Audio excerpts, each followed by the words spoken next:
the debate on whether or not to allow workers to access a portion of their pension fund to weather the difficult financial storm brought on by COVID-19 reached a head this week. Finance Minister Tito Mboweni seems to be of the view that workers should be allowed to access their pension fund, but he has also warned that this should be approached in a responsible manner. We are now joined by the General Secretary of the South African Democratic Teachers Union, Mr. Mugwena Maluleke, who also sits on the Public Investment Corporation Board on behalf of workers and the unions. Thank you very much, Mr. Maluleke, for joining us. What is your view as SADTU regarding this debate on allowing workers, to access their, funding when it comes to their pensions? Obviously, you are sitting in a very, unique position as a unionist who's also a board member of the biggest pension fund in Africa. Good evening, Xolani and the viewers at home. Let me thank you for the opportunity indeed to express the view of our own organization around the debate, which is very relevant in terms of accessing the savings that the workers are making in terms of the pension fund. I am fully aware of this particular debate and its origin, basically, that as it was necessitated by the loss of income by many workers in the country during the COVID-19 crisis, especially the hard lockdown in 2020. This debate then began to say, how do we ensure that workers can have access to their savings, even if it's a portion, in order to address the issue of loss of income, because some have taken salary cuts and some have lost their jobs and therefore might be assisted. But basically, it was meant for those who would still be remaining in employment and not really cashing in their pension, but at least taking a portion of that. So our view has been that it has both advantages and disadvantages. But it is very critical that indeed during any crisis, especially of this particular magnitude, where people have lost income in the form of taking half a salary or 2/3 of the salary has been taken away, you then have to address that particular situation by allowing a portion of, let's say, 30% of their savings to be given as a loan or as access in a form of a relief for that particular worker, so that they are then able to deal with the financial constraints that they are faced with, because we have seen how hard the workers has been hit by the pandemic, and therefore we're saying the future is not known by any other person, how the pandemic is going to affect our economy, and therefore it's better if the law is being changed so that it accommodates the possibility that at any given point in time, when a worker experiences such financial need, be able to access the 30%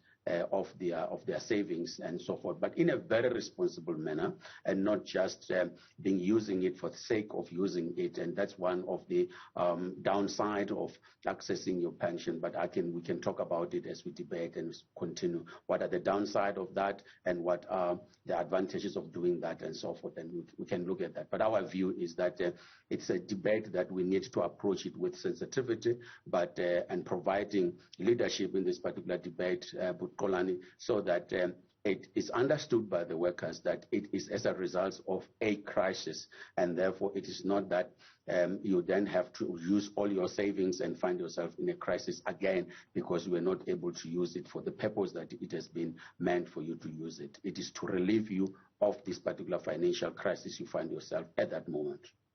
Let's talk about what you just spoke about in terms of with the National Treasury saying that the workers should be allowed to actually access, to have access to a third of their, pension fund, which is a lot of money. Aren't we risking, the futures of the workers themselves who will need this money, when they reach retirement? Because as we know right now, South Africa is not known to be one of the best countries when it comes to saving as it is. Yes, I want to agree with you, Xolani, that we are not a saving nation.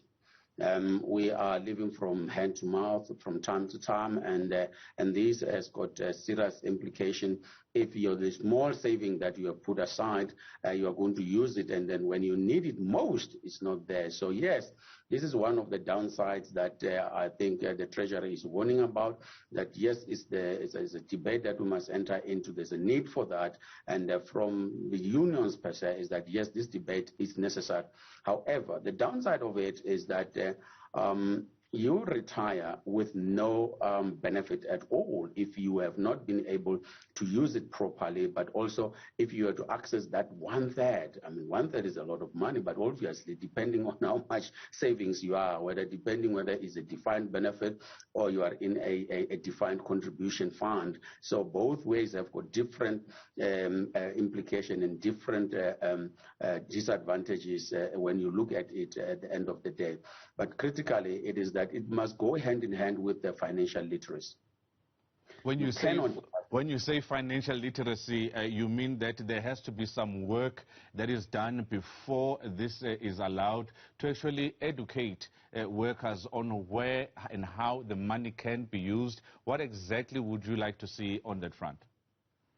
Yes, but Colin, that is what we're trying to say. It is that you need to, up front, to educate the people, to then say, if you have not suffered any income, loss of income, why would you risk taking the money just to go and buy a car? Is that an investment? Because buying a car is not an asset. It's not an investment. It's a liability. And that in itself is that you are going to have to be dealing with a car in terms of maintenance, and at the same time you have taken 1/3 of your money that you are saving for the future that is not there.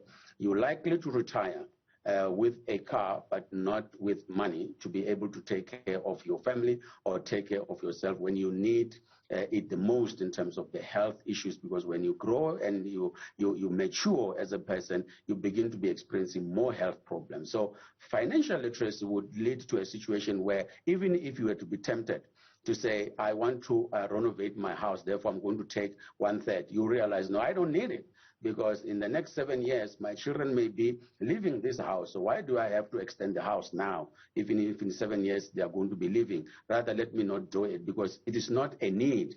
It is something that you just wanted to do it just to satisfy your dad. So it's not a need. A need might be that your child is being given the last letter to say, if you don't pay the fees at your university, you are going to be expelled from the university. That is a need, and then you can use it for that. If you are not able to pay your liabilities because you have been, temporarily laid off, and therefore you need that particular access, there is a need because you have got obligations that you have got to meet and so forth. So the financial literacy will then provide that particular base and anchor you to be able to make the right decision to then say, how do I use this money if I get it? It is about wants, or is it about the need? Is it necessary for me to take the 1/3, or I can take less than that? If I want to loan it, can I loan and be able to repay it or take more and so forth? So those are the things that need to be looked at.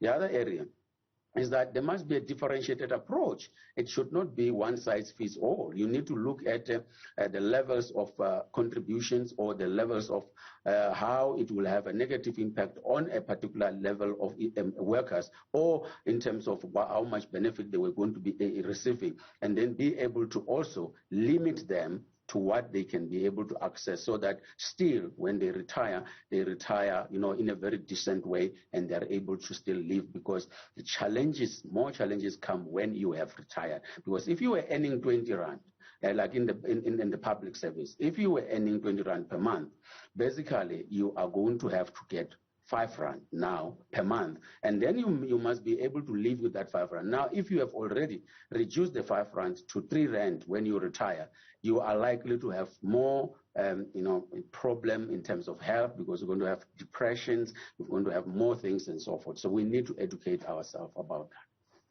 You are sitting in a unique position, like I've said, as the board member of the PIC. They are the biggest, fund manager in the African continent, and they actually invest on behalf of the government employee pension fund, the biggest, when it comes to the single employer in the country. When would you like to see movement when it comes to decisions around this topic? And most importantly, is there a discussion at the PIC about this particular issue, and how far is it within the PIC? Thanks, Butolan, for the question, but I must also have a disclaimer. I will not be able to speak as a director of the PIC because I can't represent the PIC's views and so forth. However, I'll try my best to navigate this quite sensitive area of discussion. Well, at the level of the PIC, we haven't started discussing about this particular issue, but not that the PIC is not aware, but it has not been an area where discussion has taken place, basically, because it has to start at the level of the GPF, where the fund is responsible and they are the people who are managing the fund. It belongs to them. The PIC is just an investment or an asset manager that is investing the money on behalf of its clients, and therefore it has got to take a mandate from the GPF when the GPF shall have been able to discuss this particular issue. So I can say that at the level of the GPF that the discussion has also not been taken forward to that an extent, except that the trustees at the level of the GPF are aware of a discussion that has been taking place in between the unions at NEDLAC, but also at the level of the UIF and with the Ministry of Finance, so they are aware of that, and obviously it will first have to go to the PSCBC. If it were to affect the GPF, it will have to go to the PSCBC so that the union can express their opinions and views, but also indicate how and how differentiated it can be applied so that it then is able to have some impact in terms of the relief to individual workers that are in the public service and so forth. So yes, the PIC is the biggest asset manager and the biggest investor in our country, and when you're dealing with that, you've got to be very sensitive in terms of how you're going to deal with the issues of this particular withdrawal, because the GPF may begin to be sitting with the issue of liquidity, because they are investing these assets, and when they start withdrawing from where they have invested in order to have this liquid or cash that they need to be able to give out, it has also the downside of it, because clearly it is that you might lose that particular investment and the returns that you were looking at, and therefore start really dealing with the fund itself from where it is and then reducing it. So you have to look at how you're going to balance when you are going to be withdrawing from particular investment, because you are a long-term investor as a pension fund. Hence, you are then able to mitigate the risk that are there, because as a long-term investor, like what has happened during the pandemic, it is that the fund was really hit hard. But if it was a short-term investor, we would have seen a serious knock on the fund.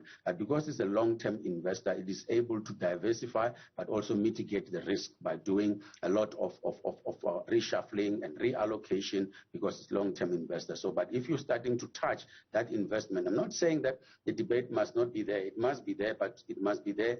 And then we need to be very careful. We need to be very sensitive, and then we need to provide leadership so that at the time, then the decision is taken by the board of trustees of the GPF to say, yes, you can access your 1/3 or you can access 25% of this.